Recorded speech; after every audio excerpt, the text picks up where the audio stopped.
And welcome into the Oklahoman's video studio. Happy holidays, Dave Morris. Happy to be joined by Ranya O'Connor. It's very nice to officially meet you.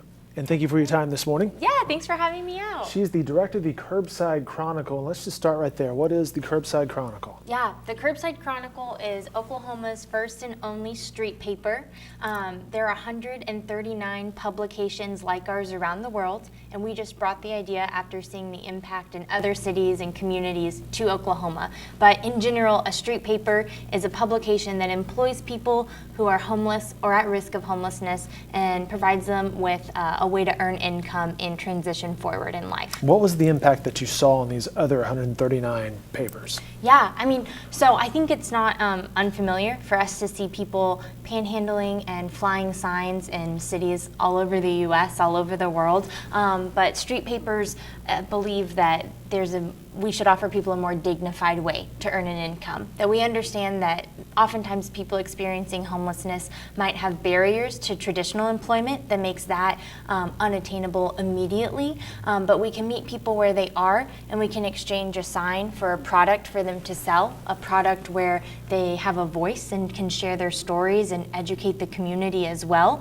with their product, and then from there move forward and break down those barriers. They have a very cool product going on and how you can help out during this holiday season. But before we get to the wrapping up part of this, the wrap up homelessness, where are you from, Ranya?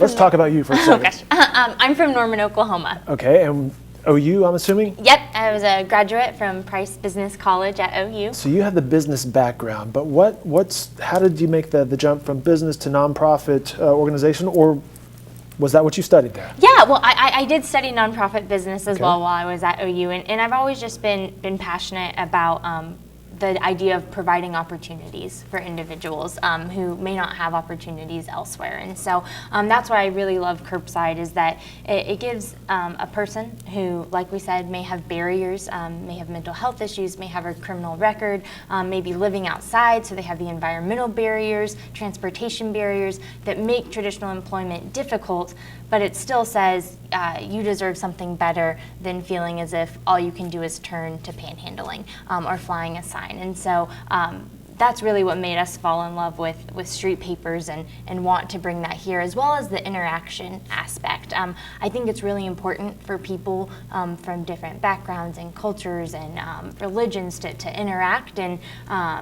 with Curbside, it brings two people groups together, those experiencing homeless and those not experiencing homeless, on a frequent basis when that's not usually the norm in society.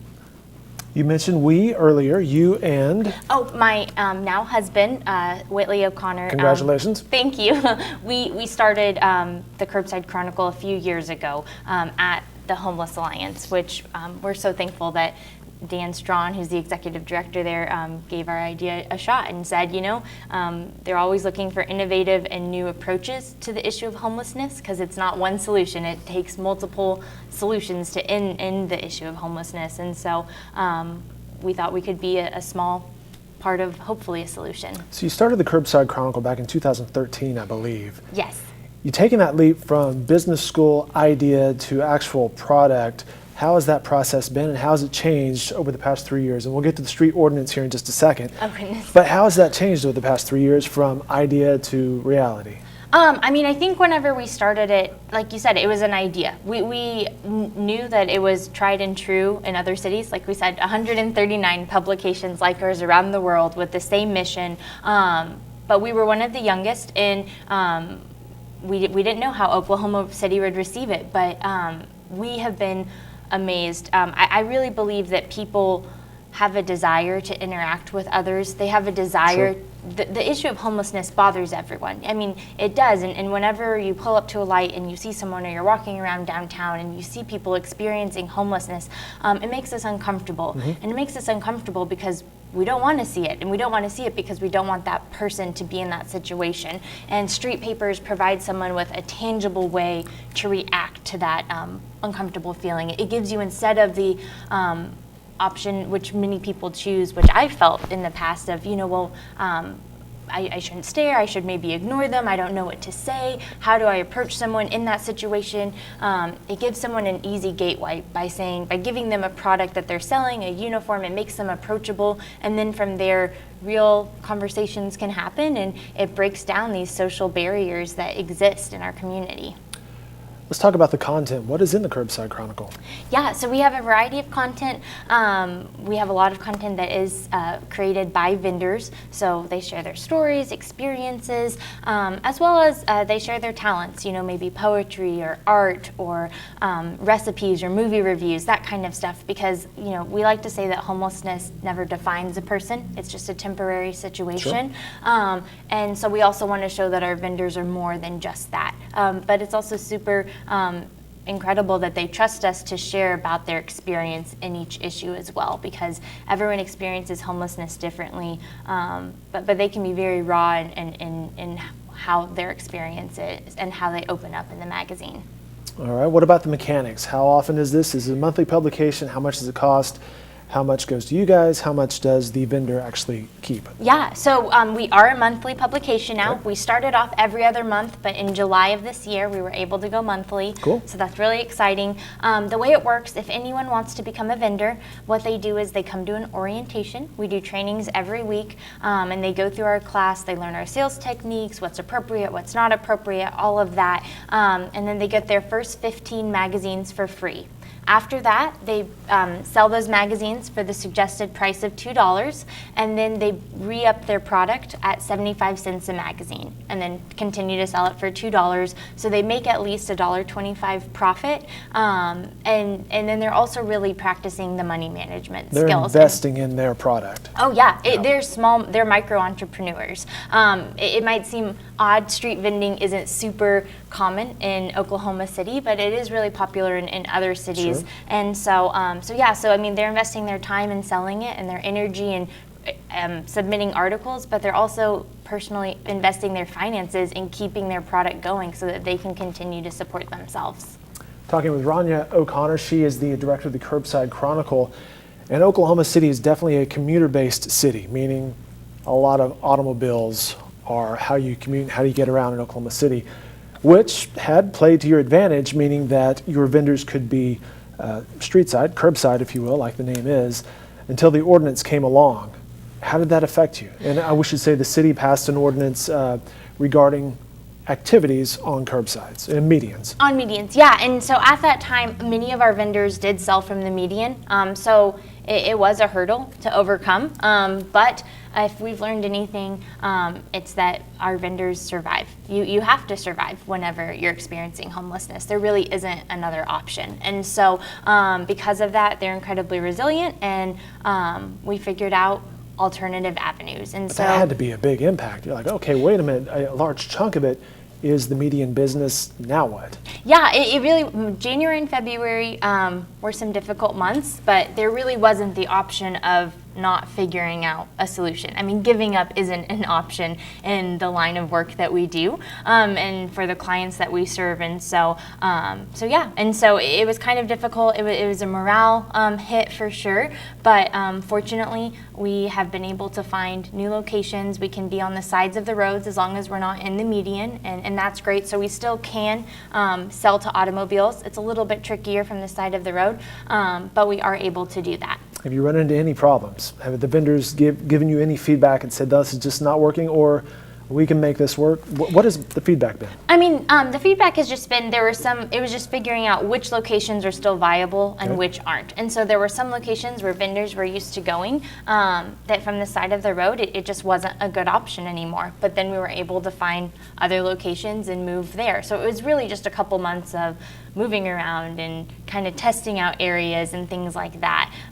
But fortunately, we have a lot of great supporters, and so they went out of their way to make sure that they could still find a vendor, that they could still support their vendor, that they could still interact with that person. Because like we talked about just a little bit earlier, is that interaction is so important. And people really get to know their vendor. They build a relationship with them, and so it also bothered customers when they couldn't find them anymore. So it was about placing people elsewhere, and then I would get calls and say, hey, where's my vendor? And I had to tell them, okay, well, so he's selling here now, so you can find him there. Yeah.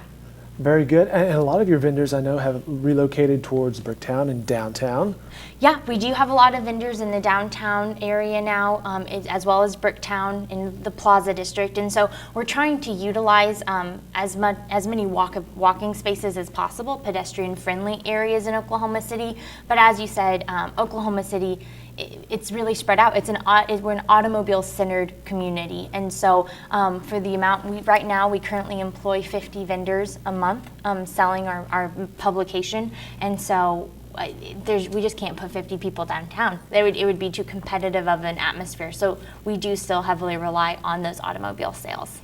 Very cool. Well, one of the projects you have going on, I believe you started maybe last season, is the wrapping paper. Tell us about that. Yes, so we have wrapping paper that has been designed by local artists in Oklahoma City, and we call it Wrap Up Homelessness. And so around the holidays, we just thought it would be nice to provide our vendors with an additional product where they could earn some extra income, because the holidays, it can be a difficult time for somebody experiencing homelessness. And also, one of the things that our vendors really love about the Wrap Up Homelessness campaign is the fact that they're able to give and contribute to someone else's holiday instead of just being on the receiving side. And not to say that they don't appreciate being on the receiving side during the holiday season, but it's nice to know that, yes, maybe you gave me $10 for a package of wrapping paper that I'm going to use to support myself, but I gave you a product that you can enjoy and that can help with your celebration as well. And so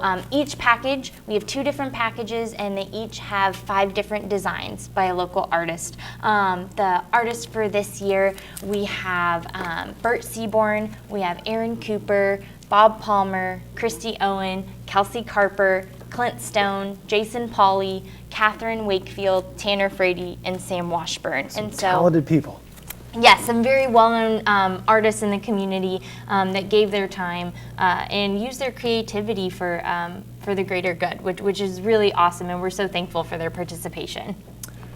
How can people participate, and how can they help out with you guys? Yes, so for wrapping paper specifically, our vendors will be selling it all around Oklahoma City up until the Christmas season is over. And we also have a website. It's wrapuphomelessness.com. Okay. And we have a list of about 30 local retailers who are also selling the wrapping paper. And all of the proceeds from those local retailers as well go back to our program and our mission at the Curbside Chronicle. And so if you're looking for that, go to wrapuphomelessness.com and you can find out where you can get yourself some wrapping paper.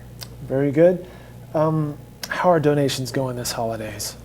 Yeah, I mean, so we focus more, like I said, we are a 501c3, so we can accept donations, but we really try and think of ways that we can also generate our own revenue as well. But thanks to our sponsors for Wrap Up Homelessness, which is Fowler Automotive, Cornerstone Development, Mason Realty, as well as Frontline Church, they donated so that we could print the wrapping paper, and so then 100% of the profit goes back to us. So everything that we will make this holiday season will be a profit for Curbside, which is really exciting with this campaign. What's next? Oh goodness. I mean, just growing our impact. This year, we were able to help 16 of our vendors get out of homelessness and move into housing. Together, they had experienced over 135 years of homelessness combined, because we're working with people, like I said, who have really high barriers. For many of them, they had experienced homelessness for years, and some even more than a decade. And so, so our goal is just to continue to provide individuals in that situation with a way to earn income, a way to break down their barriers and move forward, and then hopefully continue to cater to the community and provide a way for people to interact. She's Ranya O'Connor. Fascinating interview. Thanks so much for stopping in. Yeah, thank you so much for having me. Of course. Best of luck with everything here. Again, more information can be found on the curbsidechronicle.org, which is, I believe, your website. You can follow them on Twitter at curbsideokc. I wasn't following you till this morning. I thought I was. My apologies for that. No, it's okay. Please do. We put a lot of stuff on social media. Which is a good way to follow them. Also, this project, wrapuphomelessness.com. Right? Ranya, thank you so much. Best of luck with everything. Happy holidays. Yeah, thank you so much. You too.